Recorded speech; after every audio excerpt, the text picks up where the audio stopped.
Today on Rappler.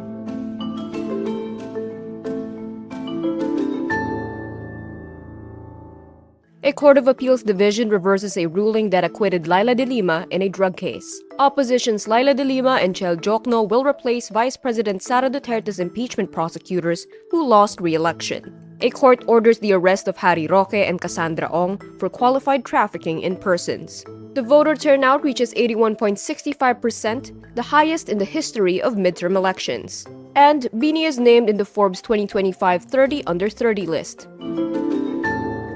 A Court of Appeals division reverses a trial court ruling that junked one drug case against former Senator Leila de Lima.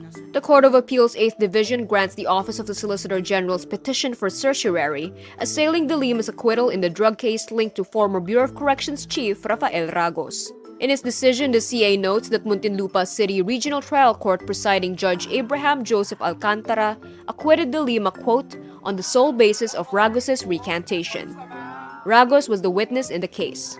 In 2023, Alcantara acquitted de Lima, saying Ragos's testimony was necessary to sustain any conviction. Without it, quote, the crucial link to establish conspiracy is shrouded with reasonable doubt. The division says Alcantara failed to identify the statements retracted by Ragos and did not clearly explain which element of the crime the prosecution failed to establish against de Lima. The CA division also remanded the case back to the lower court level.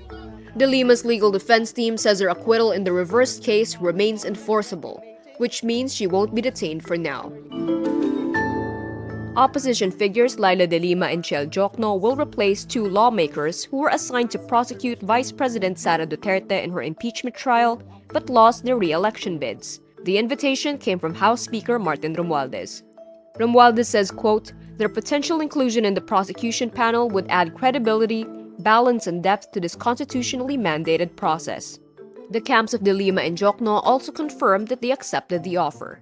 De Lima says, quote, I have accepted. My decision comes from a place of duty and principle. I have always stood for truth, accountability, and the rule of law across different administrations, regardless of political affiliation. That commitment remains unchanged. Akbayan adds, quote, as the principal endorser of the first impeachment complaint, and after thorough party deliberations, we extend our full support to this historic process of accountability. De Lima is the first nominee of Mamamayang Liberal, which ranks 14th based on partial and unofficial results. Diokno, meanwhile, is the first nominee of Akbayan, which is virtually guaranteed 3 seats as Akbayan leads the partyless race. A court in the Philippines orders the arrest of former presidential spokesperson Harry Roque and Filipino-Chinese businesswoman Cassandra Ong for qualified trafficking in persons.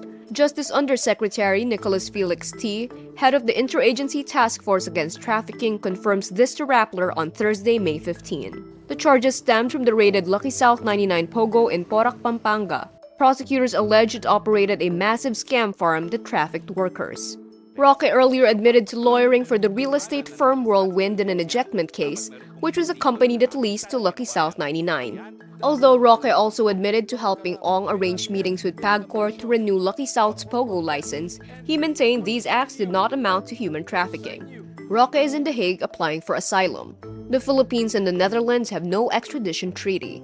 In a statement he sent from The Hague when he was charged on April 28, Roque said, quote, there is no evidence that I recruited, transferred, transported, or harbored Chinese or Filipino workers for forced labor and prostitution. The data from the Commission on Elections shows on May 15, the voter turnout for the 2025 elections reached 81.65%, the highest in history for midterm polls in the country. Out of the 68.43 million registered voters in 2025, a total of 55.87 million cast their ballots. In the 2022 presidential election, 5.5 million Filipinos voted with a turnout of 82.6%. Midterm elections usually have lower turnout since Filipinos only vote for senators, party list representatives, and local officials. This year's midterm turnout is the highest so far. In 2019, it was only 75.9%, and in 2013, 77.31%. The current numbers don't include the 1.24 million overseas Filipino voters whose turnout is still being finalized. The overall turnout is expected to rise as the Bangsamoro parliamentary elections were moved to October. The COMELEC counts those polls as part of the 2025 midterms. This was also the first time Comelec used South Korean firm Miru Systems as its election technology provider. P-pop girl group BINI is named in the Forbes 30 Under 30 list 2025 edition for Asian groups and individuals in the sports and entertainment industries. Forbes particularly points out the girl group began its world tour that spanned a total of 15 locations. They began flying to other locations after staging their sold-out concert in the 50,000-seater Philippine Arena in February. BINI was formed in ABS-CBN Star Hunt Academy and debuted in 2021 with members Joanna, Mika, Sheena, Stacy, Colette, Aya, Gwen, and Maloy. The girls saw a meteoric rise to fame after their song Pantropico went viral. From then on, more of their songs began to debut on the charts, like Salamin Salamin, Cherry on Top, and Blink Twice, among others. Forbes' 2025 list recognizes those with a bold vision for the future. Besides BINI, 6 other Filipinos were named in the Forbes 30 Under 30 list in different industries. And that's today's wrap. I'm Kara Oliver. Thank you for watching. Click the link below for the full story. Follow us on Rappler's YouTube, Facebook, X, Instagram, and TikTok.